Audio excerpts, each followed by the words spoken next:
अब एक नंबर चाय बनी के दे पप्पा जी। जोर से बोल, एक नंबर चाय बनी।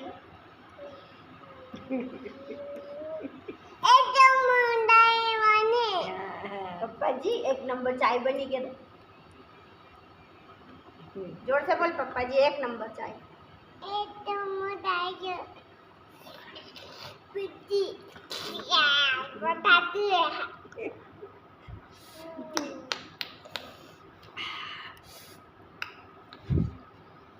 ये नहीं लगाई है यीशु।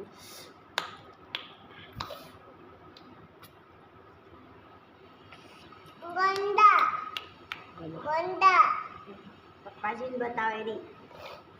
हाँ मतलब पप्पा जी गंदा चाय एक नंबर के गंदी नहीं है। गंदी मैं धो दूंगी। लो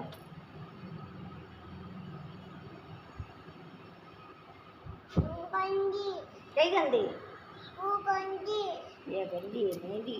वहाँ था अपना पप्पा जी ने बताई एक नंबर चाय बनाई के एक नंबर चाय